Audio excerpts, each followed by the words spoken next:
Bella, yes, that's me.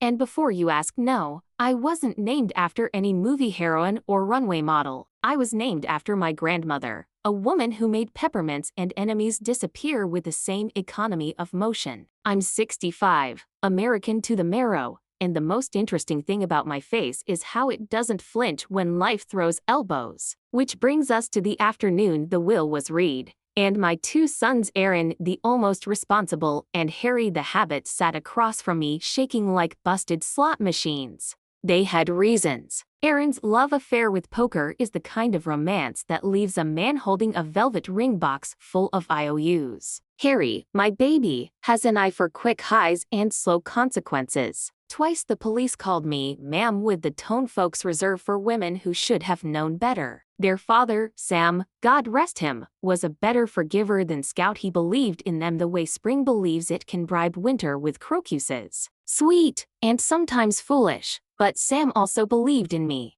The lawyer's voice was a paper cutter, slicing through the small talk. To Aaron, my cannery, Aaron exhaled like he'd been underwater for a week. He'd always loved that line of work, the smell of brine and hustle, the clatter of tins like a chorus tapping shoes. To Harry, my stable and the stallions, Harry's grin flashed. He looked 10 again, the kid who smelled like hay and sunlight. And then, to my wife, Bella, my transportation company. I blinked. The room didn't sway. I don't sway, but I did feel the ground under me rearrange itself like furniture in the dark. Sam's company trucks that hauled groceries and mail all over our state had been limping like a three-legged mule. Fuel costs, repairs delayed into oblivion, contracts lost to slicker bidders. I can sew a hem in a speeding car and cook a roast with a wall outlet and a prayer. But logistics? My expertise began at brown boxes and ended at ice packs. Still, this is what should feed me. I told the mirror that night, my cheeks bare, my hair wrapped in a scarf the color of a dare. So I'll teach it to hunt. I gave myself a week. 7 days, sunrise to bone tired. I sat in the driver lounge with the men who know a rig's soul by the way it hums at idle. I learned the vocabulary: reefer units, deadhead miles, line haul rates, maintenance intervals. I drank coffee that could strip paint and asked questions until even the grumpiest mechanic admitted I wasn't going away. I mapped every route, every drop point, every predictable hiccup. I slept with bid spreadsheets the way saints clutch rosaries. By Friday, I knew what we needed. Money, not poetry, not prayers, money. Our fleet was on the verge of a collective nervous breakdown. Tires slick as bad promises. Brake pads thin as excuses. Refrigeration units wheezing like asthmatics in summer. It would cost 6 figures to triage.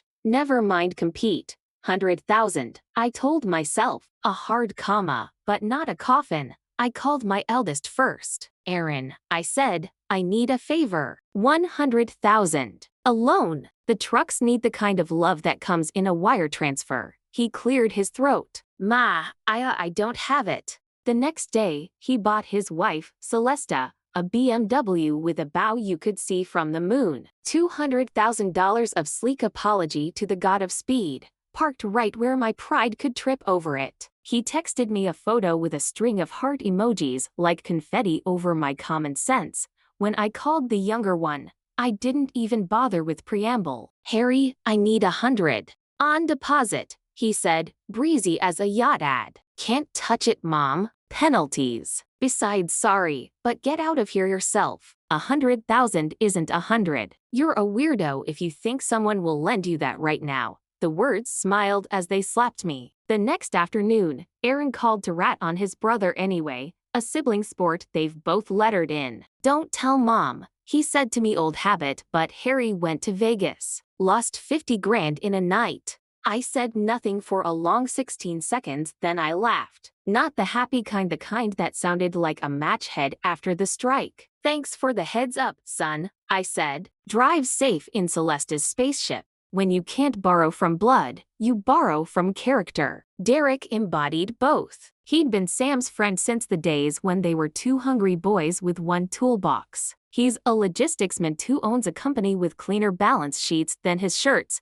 and that man ironed like his future depended on it. He'd always been gentle around me, the kind of careful that means forbidden fruit without saying a word. Flowers on my birthdays, peonies in spring, dahlias in fall, brooches that knew how to sit on a jacket without screaming for attention. Roses from different corners of America because he knew my rose garden by name. Bella, he said when I finally called, my voice the smallest I've allowed it in a decade. Tell me how much. 100, I said. He didn't even ask for terms. I'll bring a check, he answered. No contracts. I'll trust your word before any lawyer. You shouldn't, I told him, half teasing, half warning the universe not to make me prove it. My word fights back. Good, he said. We're at war. I went into the house and put on lipstick in the shade I wear when I mean victory. It would be tidy if the boys had apologized then, if they'd recognized the hinge in the door fate was holding open. Instead, Thanksgiving arrived with the kind of hospitality that tastes like a dare. Come over, Ma, Aaron said, and I, being stubborn enough to clasp nettles, went. The table was aspirational. Linen runner, candle holders like chess pieces, a turkey that died for a cause. I wore a new dress in a blue earnest enough to negotiate with strangers. After the second glass of wine, my hand slipped. Scarlet fell across my lap like a tabloid. Celesta laughed a perfect tinkling that made me want to check if someone had wound her up. My mother always said, people who smear themselves during dinner are like pigs. You were always so clumsy. How could a pedantic man like Sam choose you? And after his death, he even dared to leave you his business. Her lipstick was the color of a warning flare. Aaron laughed too, the way cowards do when a joke lets them outsource their cruelty. I dabbed at the stain as if it were a stranger's problem. Then I smiled with every tooth I own. Sweetheart, I said, calm as a pond, you were born on third base and call it a home run. Careful where you wave that bat. She blinked, startled into silence. I took out my phone under the table and texted Derek for words, take me away. I'm rambling. 10 minutes later, the doorbell rang. Emergency, Derek announced from the threshold, professional as a rescue. We have a reefer unit dying on I-40 and only your wife knows the vendors. He didn't look at me. He didn't have to. We left with polite goodbyes that felt like exiting a circus without paying for the popcorn. In his truck, I slid off my heels and let the night wrap around the two of us like a decision. Thank you, I said. Don't thank me yet, he answered. I'm about to make your life complicated. The next week, I watched them celebrate Christmas through screens I didn't join. Harry, flush with either denial or the adrenaline of bad choices, posted a video, a red Ferrari with a golden bow big enough to be obscene. He arrived at my house that afternoon, car growling in my driveway like a myth trained by debt. I stood at the window and for a second one heartbeat, not two I thought, they came to their senses. He's bringing it for me, and the foolish hope of a mother is the last addiction we admit. He knocked. I opened. He handed me a piggy bank, a ceramic pig with a funnel on its back. Thought you could save up, Mom. A pig, again with the pig. Everybody's so eager to brand me with mud. Thank you, I said, and placed it on the hall table next to the only family portrait I still display. Me, holding both my sons at 2 and 4. My hair windblown, my smile doing the work of 3 people. Harry didn't look me in the eyes on his way out. Guilt rarely does. That night, Derek made his complication plain. Join me, he said. Merge our companies. You bring grit and roots. I bring capital, infrastructure, and a sales team that eats breakfast off EPS. We'll be the best in the state within 6 months. I don't mix business with gratitude,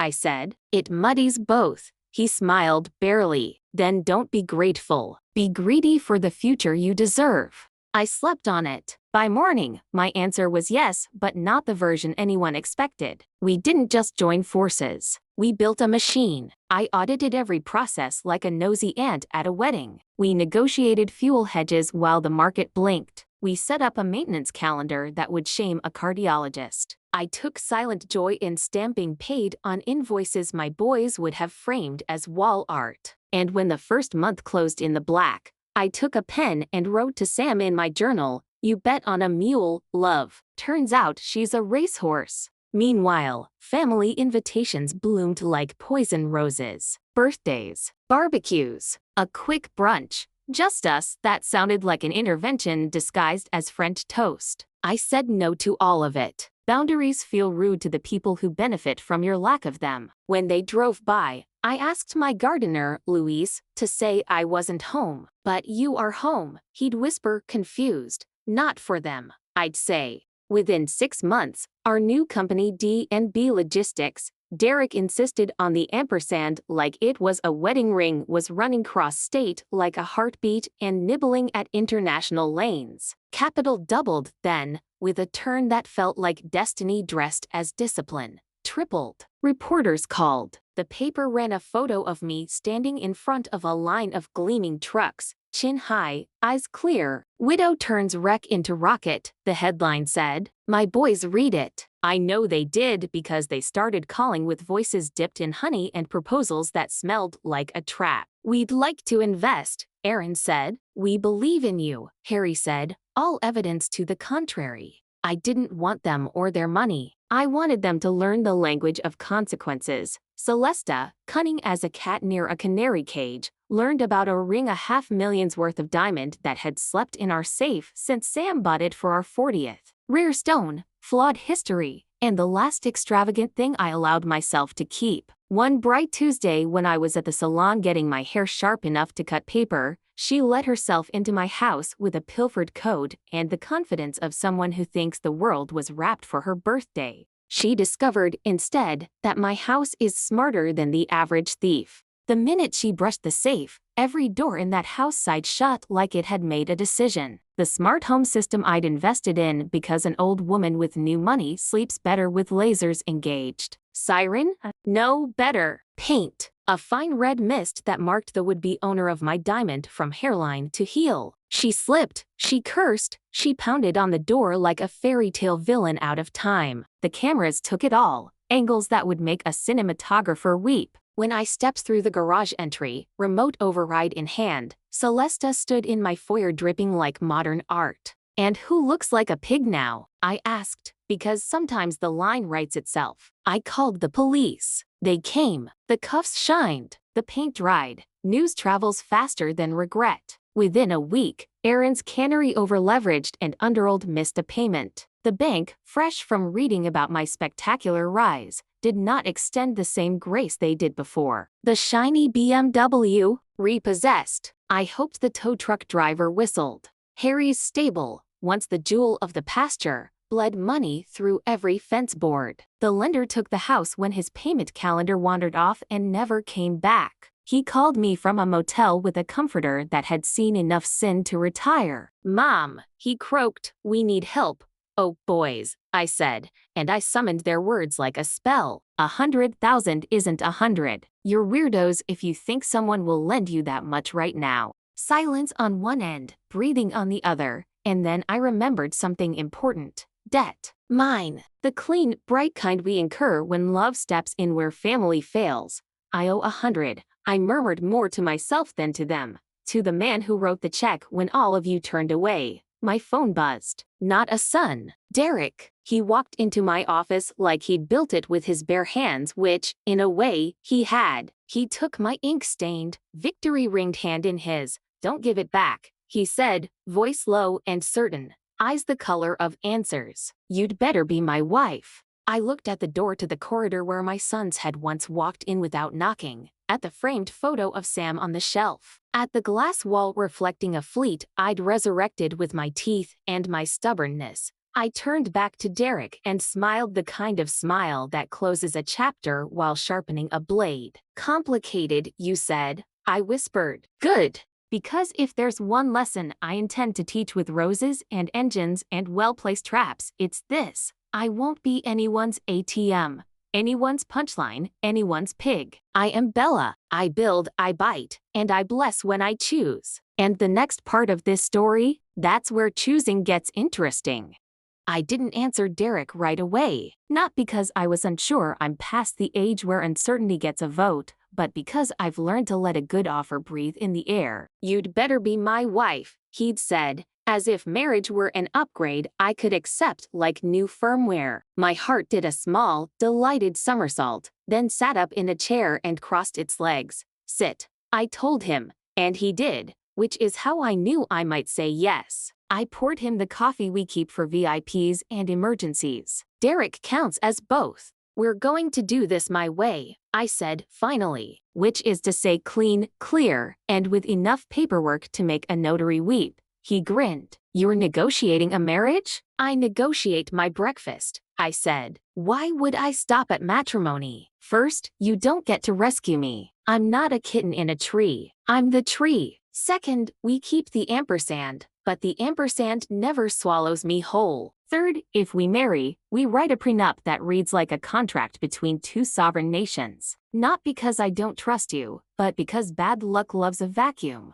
He put the coffee down. Done. To all of it. And last, I added, feeling the weight and the pleasure of the thought, we pay back the world in the currency it understands. Jobs, rules, mercy when it's earned, consequences when it's not. Bella, he said softly, I liked you before. I love you now. There are 3 kinds of men: those who want to be your owner, those who want to be your audience, and those who want to be your partner. The first 2 will eat your years. The last will set a table and ask what you're hungry for. Derek was the 3rd kind, and I was starving. But romance didn't pause our calendar, and justice certainly didn't. Celeste's little art project moved swiftly from foyer to courtroom because paint, it turns out, is the world's most democratic witness. No pedigree, no bias, just pigment on skin and an indelible timeline. The footage from my cameras made the judge's eyebrow climb to the mezzanine. Celeste came in draped in contrition and a beige that tried to whisper innocent.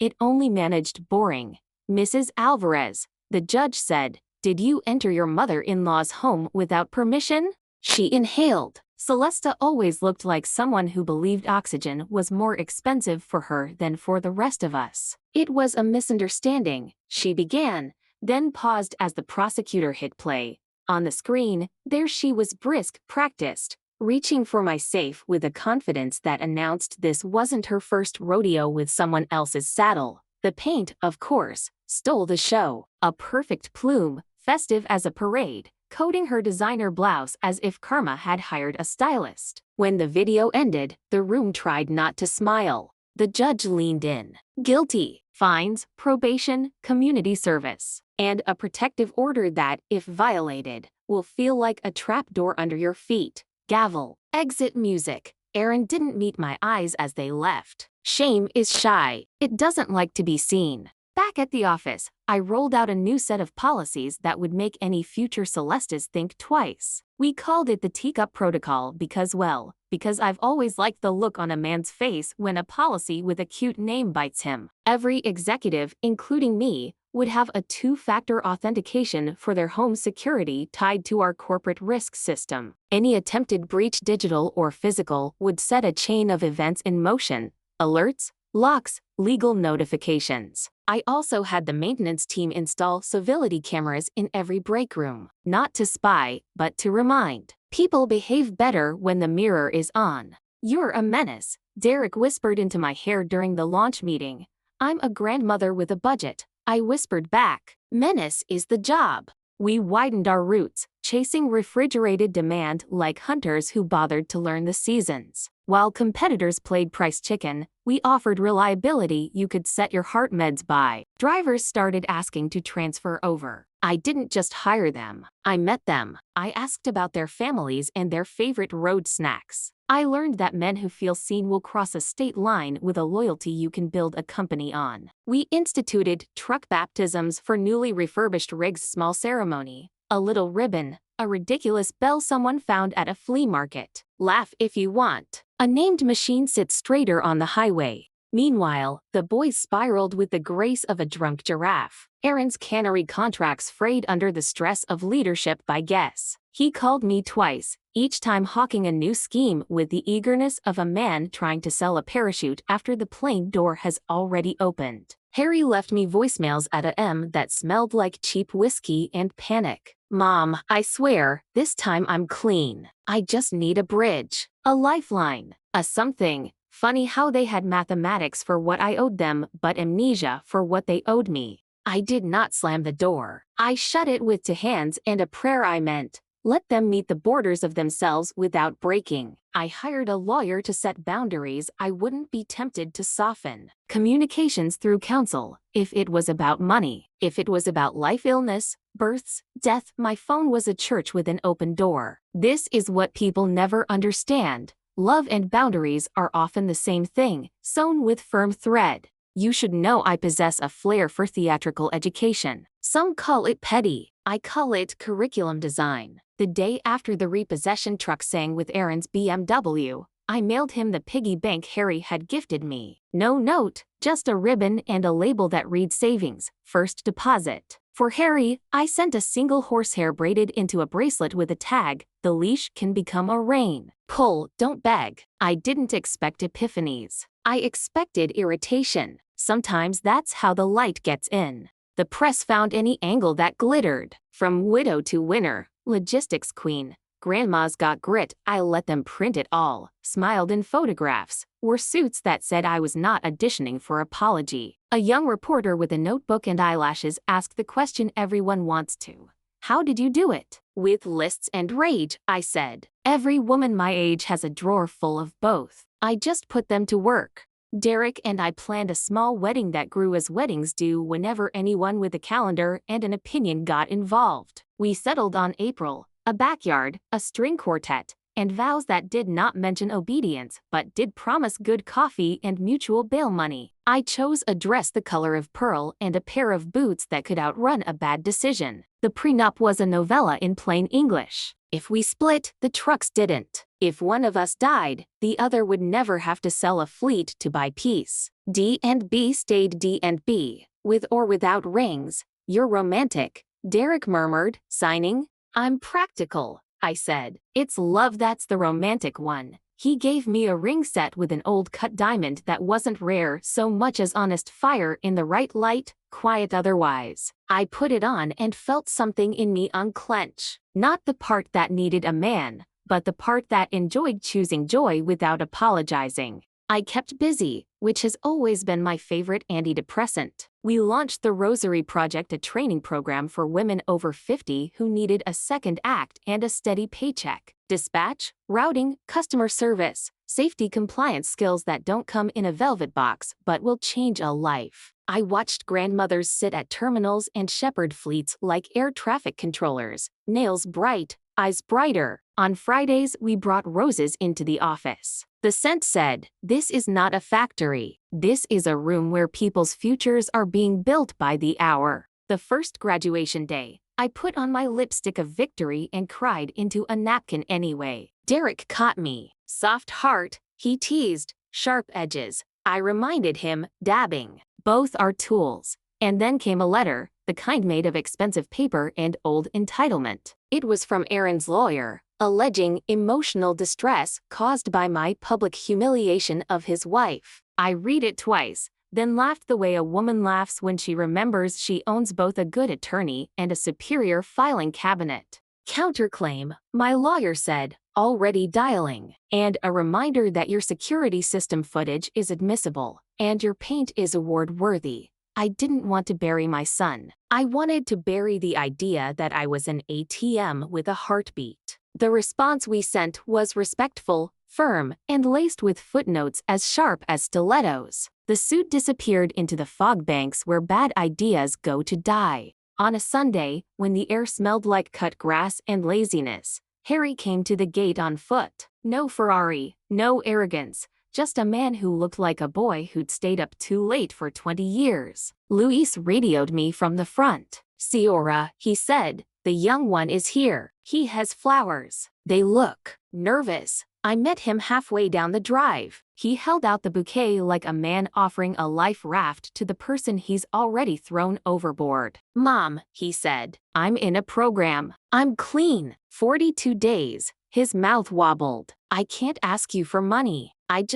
Can I sit?" We sat on the low wall by my rose beds. He talked. I listened. The sun did that warm bone thing it does to Texans and sinners. He did not ask for anything, not cash, not promises. Just grace. I gave him the thing he had earned, a number for the Rosary Project, a card with 3 names of men who would hire if he showed up sober and early. and a hug that didn't try to fix him. When he left, I clipped a white rose and set it on my kitchen counter. Women like me make altars out of ordinary things. Aaron remained more complicated. He texted, all brittle bravado. I ignored him, which made him louder, then quieter, then present. Not repentant, not yet, but present is a beginning. Derek and I danced in the kitchen to old records we both pretended to hate. The company hummed, doors opened, the future unfurled like a map even I couldn't have sketched. And because life never sends just one letter at a time,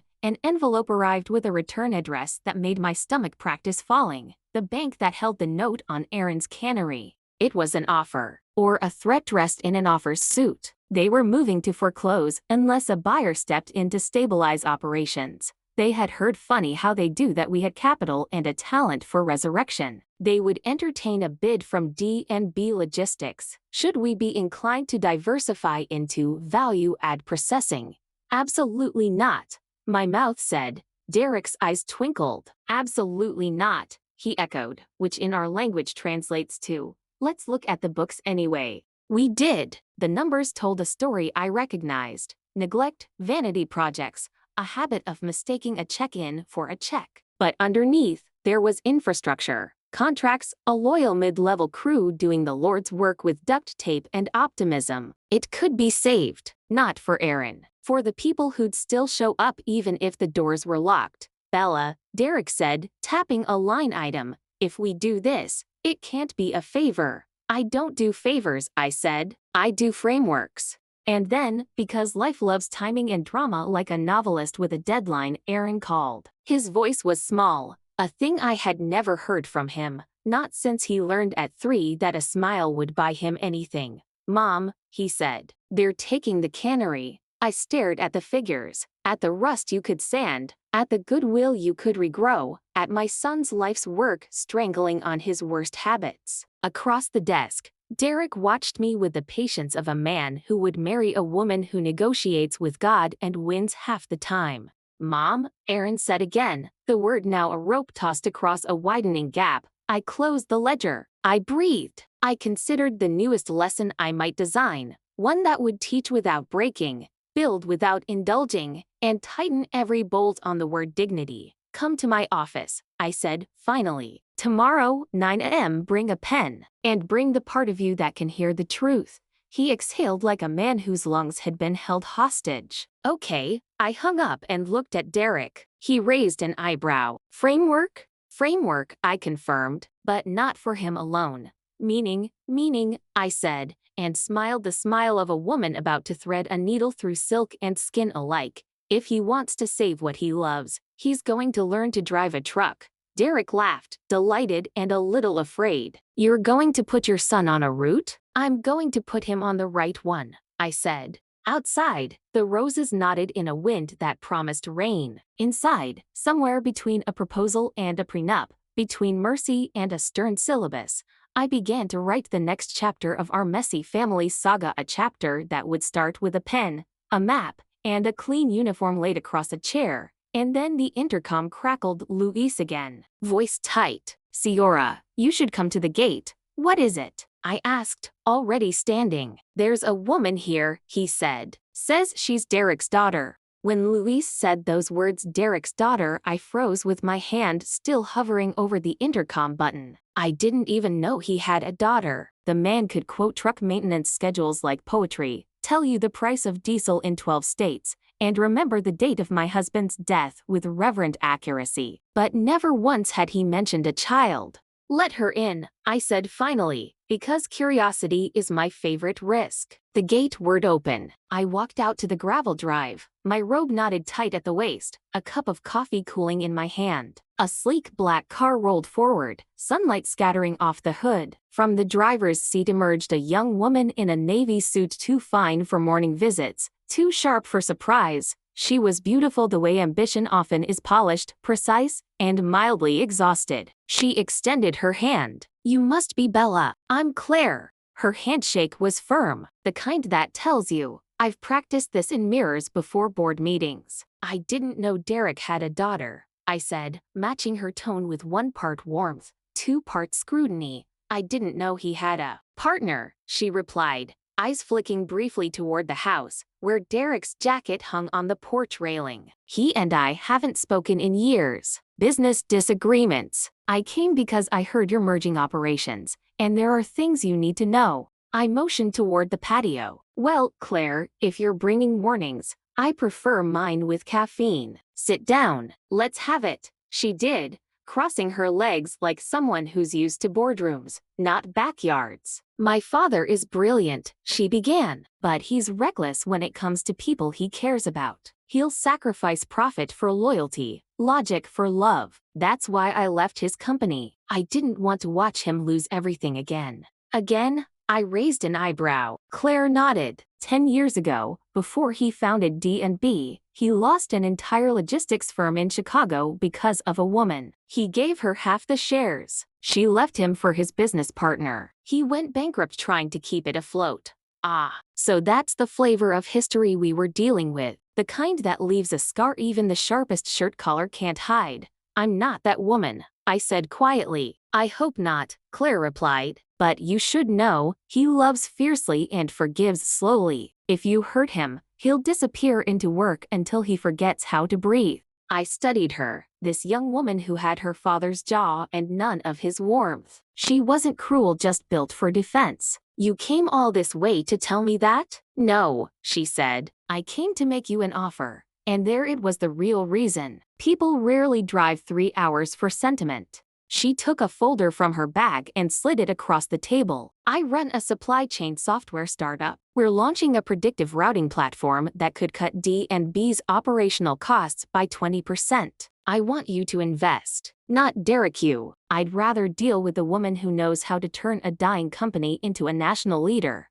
I couldn't help it. I laughed, loud, honest, unladylike. You show up at my door at 7 in the morning to warn me about your father's heart. Then pitch me a startup? Honey, I don't know whether to admire you or hire you. Claire smiled for the first time. Maybe both. Send me your financials, I said. I'll look them over. But I invest with my eyes, not my feelings. I expected nothing less, she said, standing. And for what it's worth, he deserves to be happy. Just don't let him forget the business while he's busy loving you. When her car disappeared down the road, Derek appeared behind me. Ty half nodded, expression unreadable. So, he said, I see you've met Claire. You might have mentioned her before she arrived at dawn with a business proposal and a cautionary tale. I said, sipping the last of my coffee. He sighed. I didn't think she'd come back. We fought after Chicago. She blamed me for everything. And now, she blames herself probably. That's how guilt works in our family.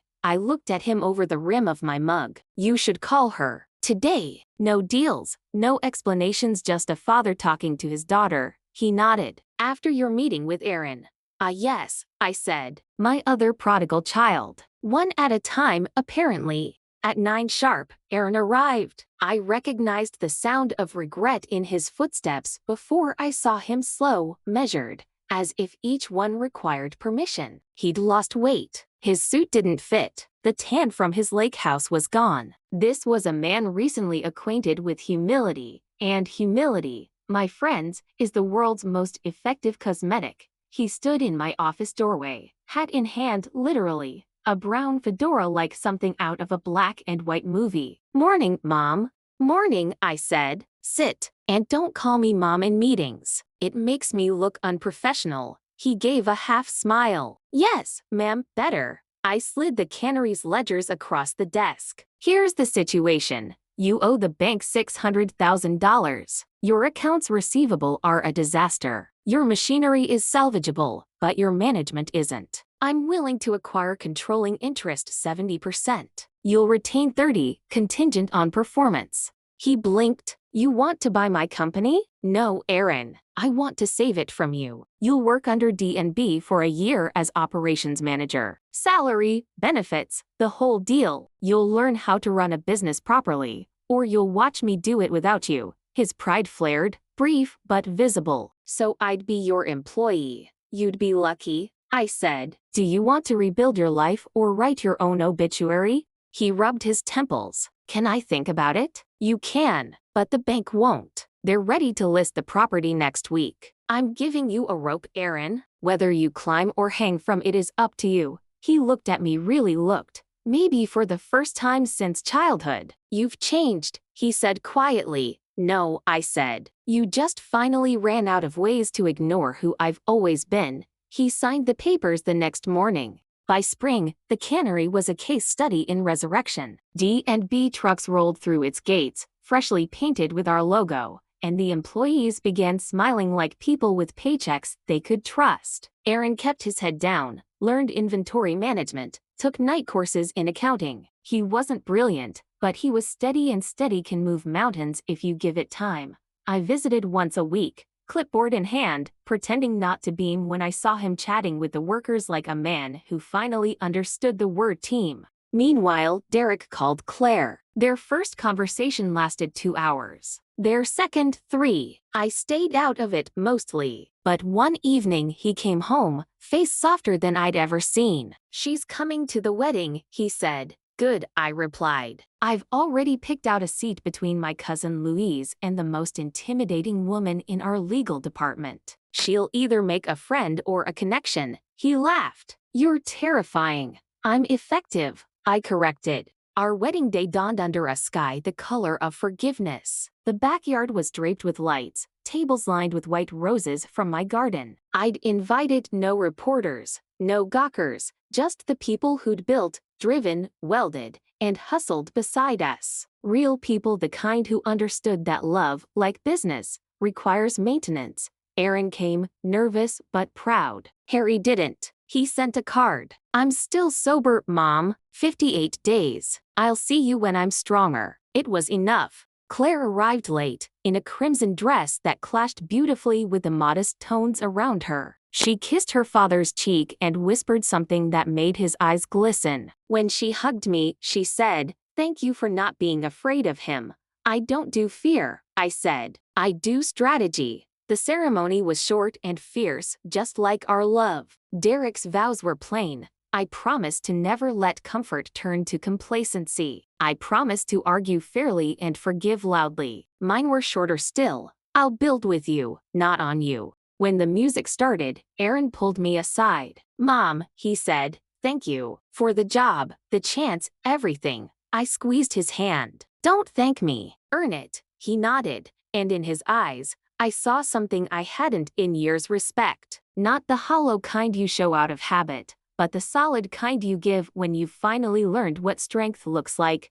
Derek and I danced under the string lights while the company drivers whistled and clapped. The air smelled like roses and redemption. For a moment, the years fell away, and I felt finally exactly where I belonged. Of course, peace never lasts long in my story. 2 weeks later, I got a call from an unknown number. A man's voice, low, urgent. Mrs. Townsend? Yes, this is Detective Harris from the Clark County Police. We have your son, Harry. My breath caught. What happened? He was arrested in Las Vegas. Possession with intent to distribute. For a long moment, all I heard was the hum of the world moving forward without my consent. When can I see him? I asked. Tomorrow morning, the detective said. He asked for you. I hung up and stared at the wedding photo still on my desk, me, smiling at a future that had forgotten to warn me about the next storm. I picked up my phone again. Derek, I said, get the plane ready. We're going to Vegas,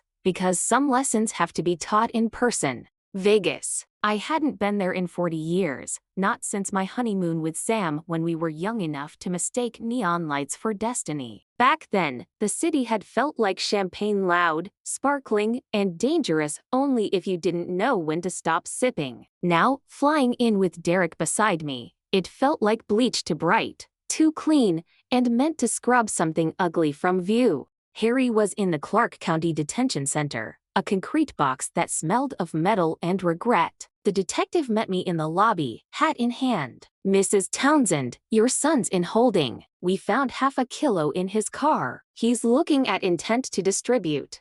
Intent, I said evenly, is a tricky thing to prove, detective, especially with a boy who can't organize his sock drawer. He gave me the look people reserve for women who should know better. Ma'am, this isn't his first run-in. I know, I said, walking past him. That's why I'm here. They led me through corridors so sterile they squeaked. And there he was, my youngest, my charming catastrophe, sitting on a bench behind glass, hands cuffed, eyes red. Mom, he said when the guard stepped aside. Harry, I replied, taking the chair opposite him. How's the Ferrari? He winced. Gone. Poetic Justice's trade-in program works fast. He tried to laugh, but it came out cracked. I didn't mean for any of this to happen. I was just holding it for a friend.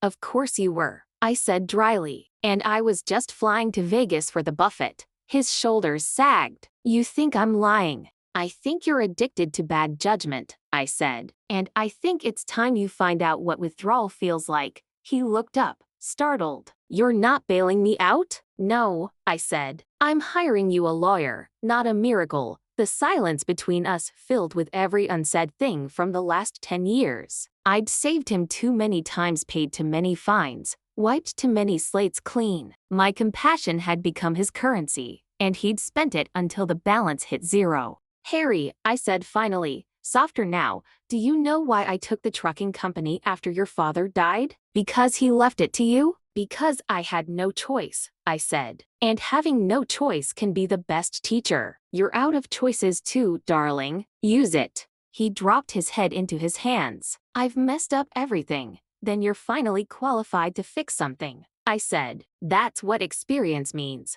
When I left, the detective walked me to the door. You're a tough lady, Mrs. Townsend. Toughness is a luxury, I said. I just ran out of alternatives. Back at the hotel, Derek was pacing with his phone pressed to his ear. I've arranged for an attorney, he said the moment he saw me. A good one. XD. Knows how to navigate plea deals. Perfect, I said, slipping off my shoes. And if Harry decides to keep digging, at least we'll have a man who knows where the shovels are buried. Derek frowned. You don't think he can change? I think change is a verb, not a wish, I said. We'll see if he learns to conjugate it. That night, I stood by the hotel window, watching the strip pulse with lights like a feverish heart. The city was still trying to sell salvation one spin at a time. I'd spent a lifetime watching men mistake luck for work and charm for integrity. My sons had inherited both errors. But as I looked down, something in me hardened into resolve. I couldn't save them anymore, but I could outlive their failures and make sure my name meant something beyond the wreckage they left behind.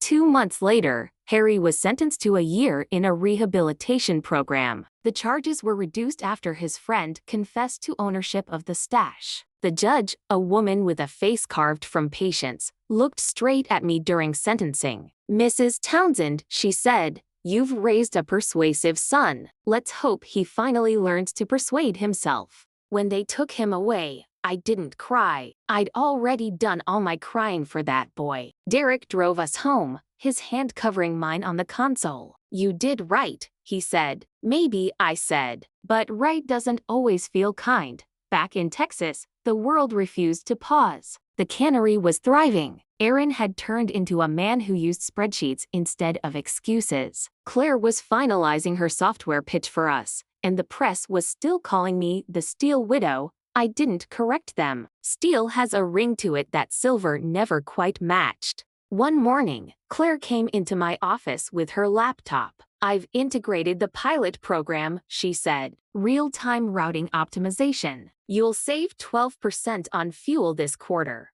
Excellent, I said. Now tell me how much it cost. She grinned. Less than what your drivers spend on truck stop coffee. I laughed. Then you're officially family. Speaking of family, she said carefully, Dad told me Harry's in rehab. How are you holding up? I shrugged. I've been worse. At least this time he's somewhere with supervision and vegetables. She smiled. You're remarkable, Bella. Most women your age would be retired or remarried to a golf course. I tried that once, I said. Turns out, I like engines better than silence. When she left, I stared at the empty chair across from my desk and thought of Sam, how he used to sit there during our early days, sketching routes on napkins, dreaming big. I wondered if he'd be proud of what I'd done with his broken inheritance. I liked to think he would be. 6 months passed. Harry wrote letters from rehab, funny, self-aware, the kind of letters that sounded like a man finally meeting himself. I didn't respond to all of them, but I kept every one. Aaron, for his part, was blossoming. The cannery turned profitable, and one afternoon, he came into my office holding a small box. "Mom," he said, "I have something for you." Inside was a tiny golden pig, elegant and absurd. "I figured it's about time we laughed at the same joke," he said. I burst out laughing, real, unguarded laughter that surprised even me. "You're forgiven," I said, "but I'm keeping this on my desk as a warning to the next man who underestimates me." Derek peeked in, smiling. "Does this mean family peace has been declared?" "For now," I said, "until someone breaks the treaty." That evening, Derek and I sat on the porch watching the sun smear gold across the horizon. "You ever think about slowing down?" he asked. "Every day," I said. "And then I remember what happens when I do. People start treating me like a relic. I prefer to be a revolution." He laughed, took my hand. "Claire thinks of you as a mentor now, you know. She says you're the woman she wants to be at 65. God help her," I said. "One of me is enough." But his words warmed me anyway. For the first time in decades, my life felt balanced. 2 sons on different paths, a husband I respected, a business that thrived. I almost dared to believe peace might last. Then, one morning, I got an email from a name I didn't recognize. Samuel Townsend, JRB, Trust Executor. My heart stuttered. Sam had no trust, at least none that I knew of.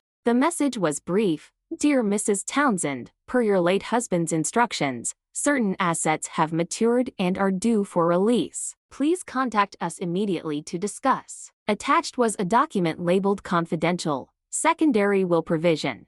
I opened it, and there, in Sam's handwriting, was a single clause I'd never seen before. "If, within 10 years of my death, our company or any venture led by my wife reaches net profits exceeding $10 million, she is to receive full ownership of all undisclosed assets held under Townsend Holdings, including one unlisted property in New Mexico." My pulse quickened. Townsend Holdings, unlisted property, New Mexico. "Derek," I called, waving the papers. "You're going to want to see this." He came running, towel still slung over his shoulder from the gym. "What is it?" I handed him the document. He read it once, then again, then whistled low. "Well, Bella, looks like your late husband left you a treasure map." "Or a curse," I said, though I was smiling. Because if there's one thing I've learned, hidden assets never stay buried quietly. Derek raised an eyebrow. "You want to find out what's in New Mexico?" I looked out the window at my rows of roses blooming wild and stubborn. "Oh, I intend to, but I'll bring a bigger shovel this time."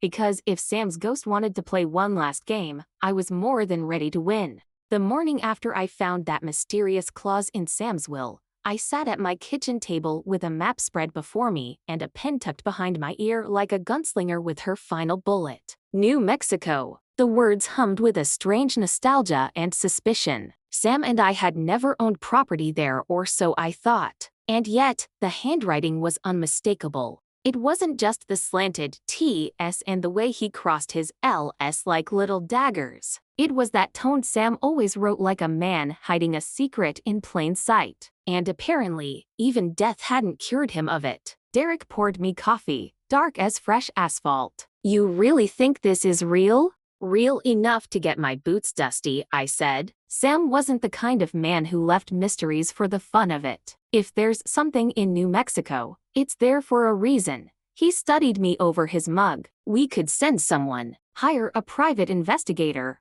a surveyor, or," I interrupted, "we could take a little road trip. Just you, me, and whatever ghosts he left behind." Derek grinned. "You planning to dig up treasure or trouble?" "Why not both?" I said. 3 days later, we were driving through the red desert like fugitives of our own curiosity. The horizon looked infinite, the kind of wide open that dares you to feel small. I'd forgotten how beautiful America could be when it stopped trying to sell you something.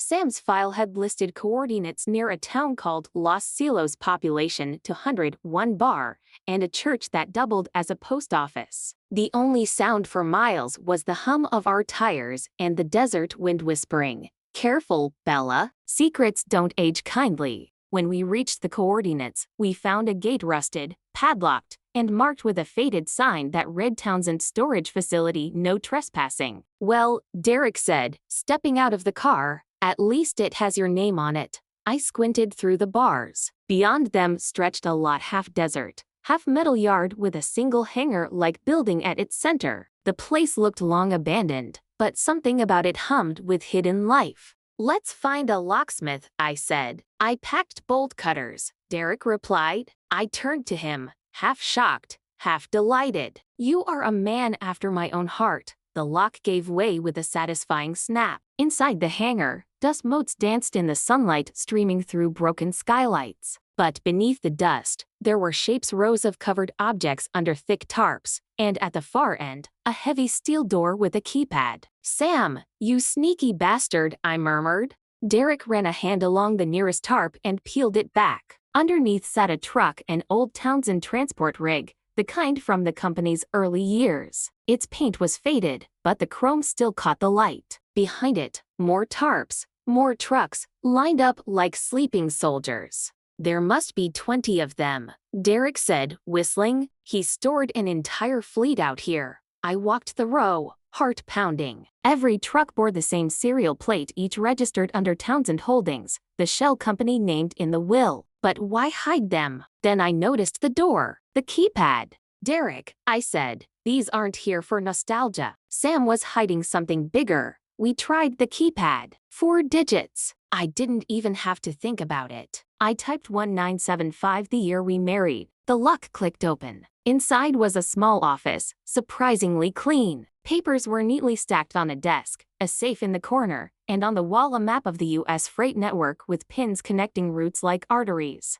And then I saw it. A folder labeled Project Horizon. I opened it. Inside were contracts, shipping manifests, and one faded letter addressed to Bella Townsend to be opened when it's time. I sat down hard in the nearest chair. The envelope trembled in my hands. "Want me to step out?" Derek asked gently. "No," I said. "If Sam wanted me to find this, then you deserve to hear it too." I tore it open. The paper inside smelled faintly of oil and cologne, the scent of a man who lived too long in his work clothes. "My Bella, if you're reading this, it means you did what I always knew you would. You turned the impossible into the inevitable. The trucks, the business, the life. You were always the better half of our partnership, even when you didn't believe it. This place holds the contracts I never dared to activate. During the oil crisis, I made deals with international partners to expand our routes globally. But I realized too late that the industry wasn't ready, and neither were our sons. I hid everything here so that,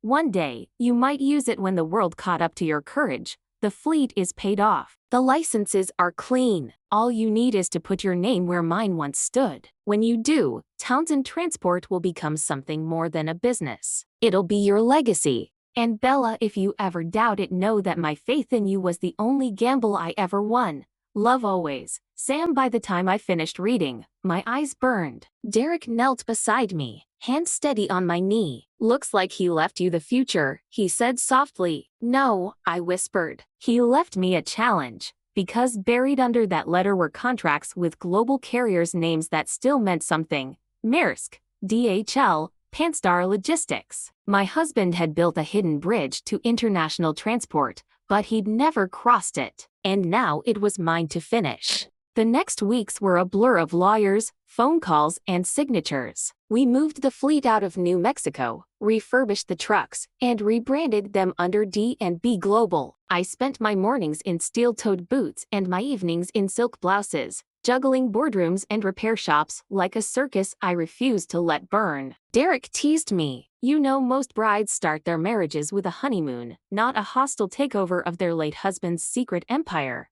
"I don't do normal," I said. "It's bad for my reputation." By summer, we had contracts spanning 4 countries. The first D&B Global shipment, pharmaceutical supplies bound for Canada, rolled out of our yard with a convoy of new trucks. Reporters showed up again, cameras flashing, asking how a 66-year-old widow had pulled off another resurrection, same way as before. I told them. I read the fine print and ignored the odds. But success, as always, stirs old ghosts. Aaron came to see me one evening, visibly nervous. "Mom," he said, "I need to ask a favor." I arched an eyebrow. "You're braver than you look," he swallowed. "It's about Harry. He's out of rehab. He's trying, really trying. But he's broke, and the job market's cold for someone with a record." I sighed. "You want me to hire him?" He nodded. "Even part-time. It'll keep him clean." I looked out the window at the trucks gleaming under the floodlights. Every one of them was a reminder of how hard I'd fought to keep the family name from sinking. "All right,"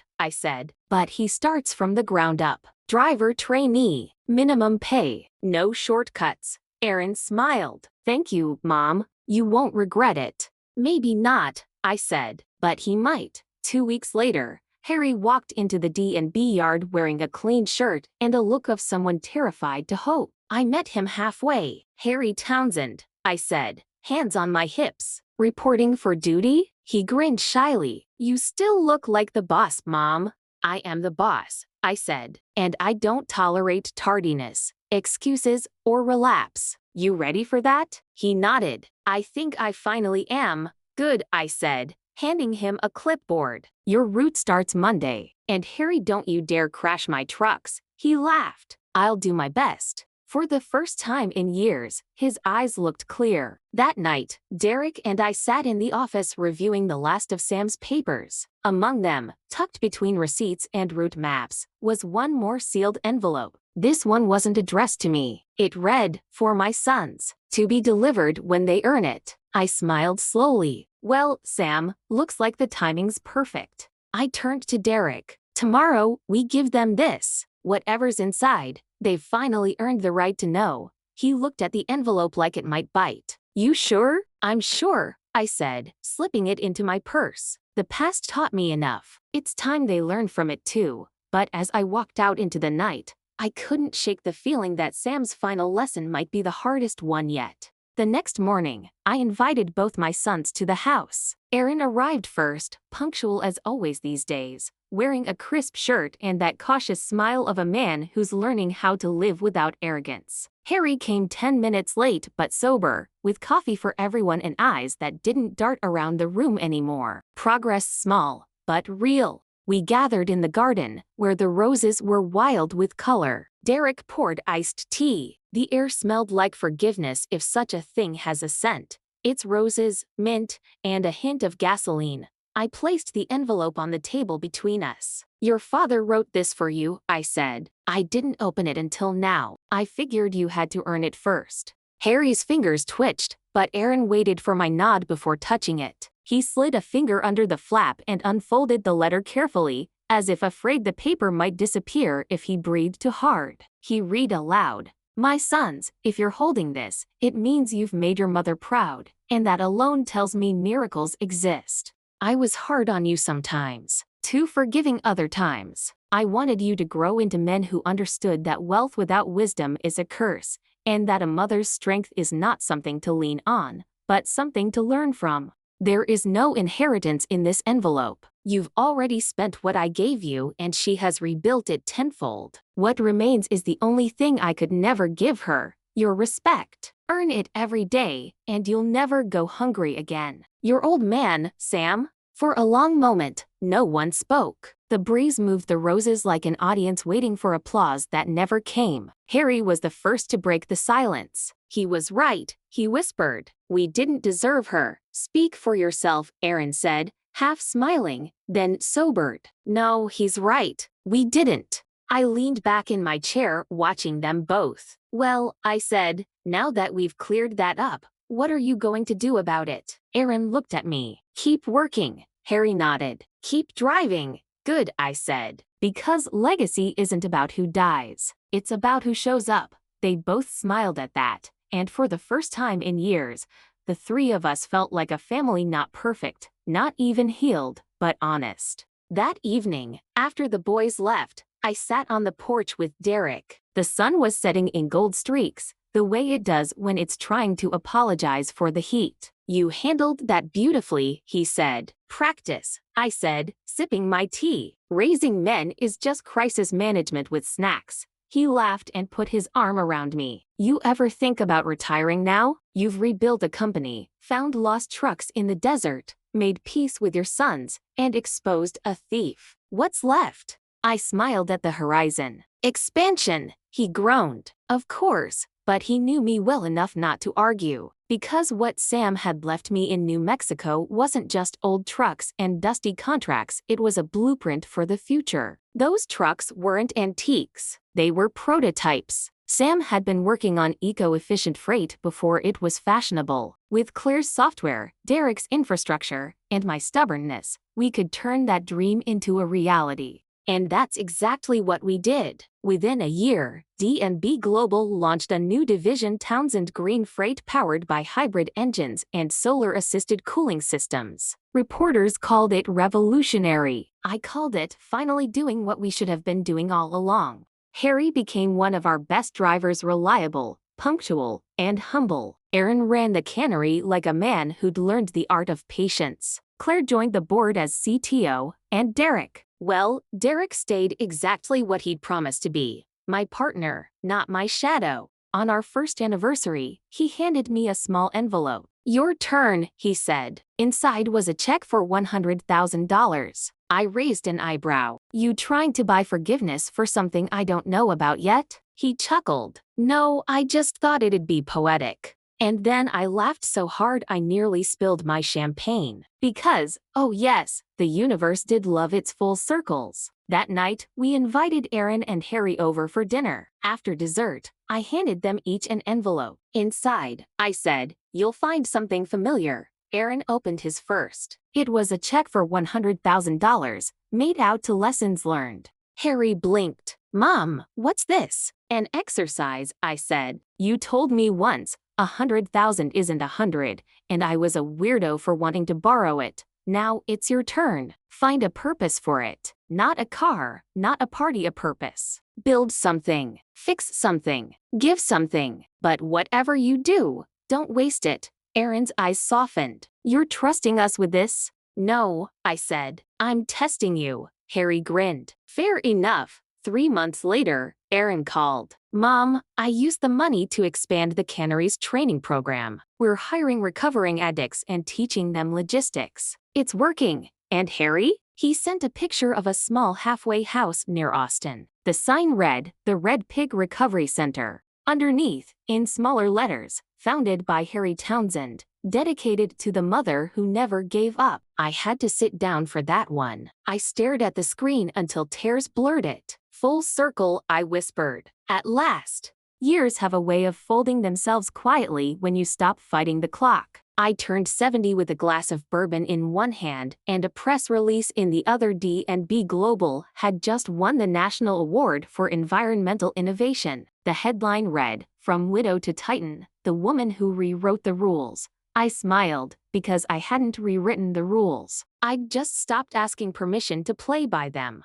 That night, Derek and I danced on the porch to Sam Cooke, under the same stars that used to watch me cry. The house lights glowed behind us, and I caught a glimpse of the framed photo on the wall. Sam, smiling that soft, knowing smile of his. I lifted my glass toward it. You were right, old man, I said. Faith in me was the best bet you ever made. Derek twirled me once, then pulled me close. So, Mrs. Townsend, he whispered, what's next? I grinned, feeling the pulse of the world still alive under my skin. Next, I think I'll teach a class on revenge, reinvention, and roses. Lord knows I've earned the syllabus. And as the music carried us into the quiet of night, I realized something simple and certain. Justice doesn't always arrive in a courtroom. Sometimes, it shows up in a woman over 60 who refused to stay down, who took betrayal, heartbreak, and loss, and turned them into a symphony of second chances. My name is Bella Townsend, and I don't just survive. I bloom with thorns intact.